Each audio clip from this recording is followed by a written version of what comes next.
Untuk misi tugas rahasia, kami masih harus bertahan di wilayah zona merah tempat kami saat ini, setidaknya 3 hari ke depan. Jujur, bukan karena ketaatan dan iman saya dalam beragama yang sudah kuat. Kalau menyangkut hal-hal yang berbau mistik dan tahyul, saya sulit untuk bisa percaya. Apa yang kami alami beberapa hari belakangan ini, tak kurang membuat pikiran saya sedikit terusik. Saat salat zuhur kemarin, seperti biasa, 2 rekan yang beragama Nasrani berjaga di sekitar kami. Konsentrasi saya seketika buyar saat salah seorang rekan saya tiba-tiba melompat dan berlindung di balik pohon dalam posisi siap tembak. Saya meraih senapan dan berlari mendekati rekan saya yang terlihat sedang mencari-cari sesuatu sasaran di antara pepohonan. Sambil ikut mencari sasaran, saya bertanya kepada rekan, apa yang baru saja dilihatnya. Dengan wajah yang pucat dan gugup, ia mengatakan, baru saja melihat seseorang berdiri di semak-semak.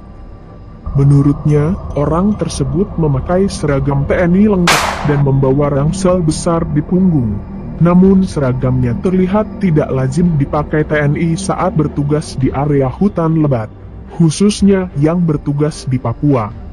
Anggota TNI tersebut terlihat memakai sepatu PDL dan helmet wajah bernomor, yang biasa dipakai saat latihan. Saya pun ikut bingung. Saya tahu, tidak ada pasukan atau tim lain yang melaksanakan misi di sekitar wilayah penugasan kami saat ini. Usai salat, kami bergerak melakukan penyisiran di area di mana seseorang berseragam TNI tersebut terlihat tadi. Namun sampai menjelang sore, tanda-tanda kehadiran seseorang di semak-semak sama sekali tidak kami temukan. Kami pun beristirahat. Sampai selesai makan malam, rekan saya yang melihat seseorang tadi terlihat lebih banyak diam. Saya khawatir dia sedang mengalami penyakit ilusi. Ilusi memang sering terjadi saat prajurit mengalami tekanan situasi dalam satu operasi. Beberapa kali saya terpaksa membentaknya agar tidak memikirkan apa yang dilihatnya tadi siang. Pukul 21:15, kami mulai bergerak untuk bergeser kira-kira 3 km ke arah selatan. Untuk mengantisipasi kemungkinan terlihat oleh anggota KKB, kami berjalan dengan panduan night vision. Kira-kira 2 km berjalan, tiba-tiba kamera night vision saya menangkap satu sosok seorang anggota TNI berseragam, persis seperti apa yang diceritakan rekan saya. Pada saat yang sama, terdengar suara aneh di atas pepohonan. Sesaat saya pun mengarahkan night vision ke posisi arah suara, kemudian beralih ke posisi sosok anggota TNI terlihat tadi. Namun ternyata sudah tidak ada. Pengalihan sorot night vision hanya sekitar 2 detik. Mustahil anggota TNI tersebut bisa menghilang secepat itu. Saya mengarahkan night vision ke arah ujung jalan. Sosok anggota TNI tadi pun tidak terlihat lagi. Saya paham apa yang saya lihat itu bukan sosok manusia. Sesaat kami berhenti. Walau saya masih sedikit tidak percaya, saya yakin mesin kamera night vision tidak mungkin bisa ikut ilusi.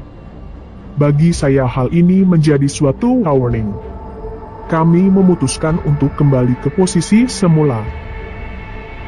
Pukul 22 WIT, gantian pula. Saya yang terkena ilusi. Sambil tiduran, saya membuka file, data dan foto prajurit-prajurit TNI yang gugur di Papua. Ternyata pada pertengahan tahun 2021, ada satu orang prajurit yang gugur di lokasi di mana kami berada saat ini. Prajurit tersebut menghilang saat akan menyeberangi sungai. 4 hari kemudian, body pesnya ditemukan di pinggir sungai, namun sampai saat ini jenazahnya tidak bisa ditemukan. Saya menunjukkan foto prajurit tersebut kepada rekan saya yang juga melihat sosok TNI tadi siang. Ia pun terhenyak dengan mata melotot. Ia memastikan foto tersebut sama dengan apa yang dia lihat. Pukul 7 pagi keesokan harinya, kami bergerak menuju selatan, ke titik lokasi sesuai rencana.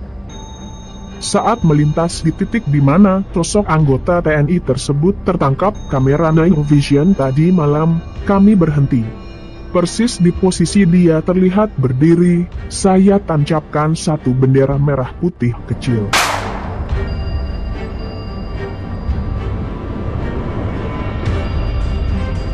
Kemudian berbagai bunga-bunga warna-warni semak hutan, kami tabur di sekitar tiang bendera. Kami pun berdoa semoga amal ibadah rekan kami yang gugur diterima Allah Tuhan Yang Maha Kuasa, dan diampuni segala dosa-dosanya. Usai berdoa, kami pun melanjutkan perjalanan.